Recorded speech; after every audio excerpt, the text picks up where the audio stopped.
You know, I could see this model having a really nice place within the iron universe in terms of that player who can appreciate head shape but is looking for some technology in the 4-7 iron.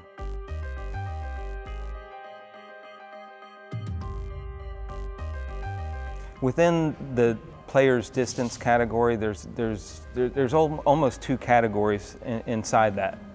Models that aren't quite game improvement looking, but they still are pretty large size head, maybe a little bit less offset than traditional game improvement spec. And then there's really what we were going after with the Mizuno Pro 243, where you have the distance technology. The lofts are a little bit stronger, but not super strong. There's COR there, lower and deeper center of gravity on the 4-7 iron to help with launch. So we've definitely enhanced the distance, but we didn't let the head get overly large. And as a matter of fact, in this case, going from the previous model to the Mizuno Pro 243, we actually made the head more compact. We made the top line a little bit thinner, thinned out the sole a little bit by using the wraparound grind. So I would say what we're trending towards within the Mizuno Pro family, specifically the 243, is in terms of head size and shape, let's make it more players. And then at the same time, which is difficult, simultaneously enhance the performance in terms of launch and ball speed and distance.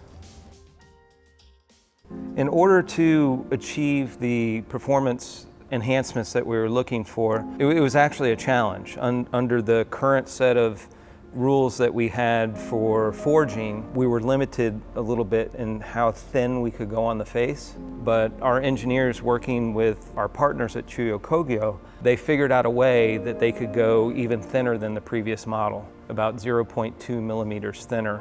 What that was able to do, in combination with actually having a wider micro slot, more rebound area, thinner face, more rebound overall, we're able to increase the COR of the head, so we're increasing ball speed.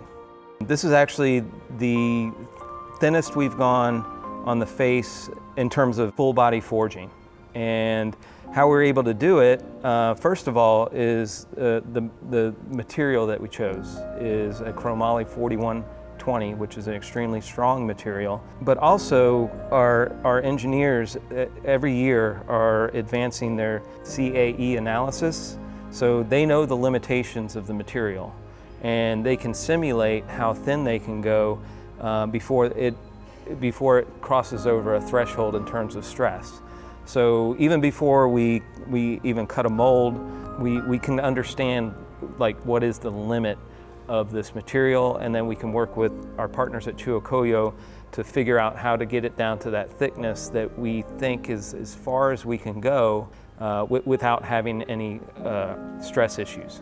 Another process within the precision forging stage for the chromoly models is what's called spray quenching. So after the hydraulic mold hits it and squeezes it and moves back up, then there's actually a spray quench to cool down the face part very quickly and kind of lock in the grain structure and lock in that strength of the face. But we're selectively cooling the face and not cooling the hosel, so that the hosel keeps some level of malleability for bending while getting the strength requirement we need for the very thin face. It's almost like the 4-7 iron get all the talking points within this set, but the 4-7 iron are the chromoly material with the thinner face, the COR, but you also have this 8-through gap wedge that are really nice 1025 mild carbon steel, proper players shallow cavities that marry up with the 4-7 iron, and making that really nice transition from the 7 iron to the 8 iron through how we do the microslot technology. Basically, the microslot technology on the 4 and 5 iron are going to give you the thinnest face and the widest rebound area. And then as you get to the 6 and 7 iron, that face gets a little bit thicker and the rebound area gets a little bit smaller as you transition to the 8-through gap wedge. I'm excited about potential adoption of the Mizuno Pro 243 at the tour level. I think some of the enhancements that we made in this cycle, very much trying to push it that way in terms of head shape and size, top line, thinner top line, more compact profile at address. Did some work on the sole to improve the turf interaction throughout the set, very consistent. I do think that this has a tour application, definitely. That's kind of the way we're pushing it. Like we're pushing to increase the performance, but at the same time having very much a player's profile at address.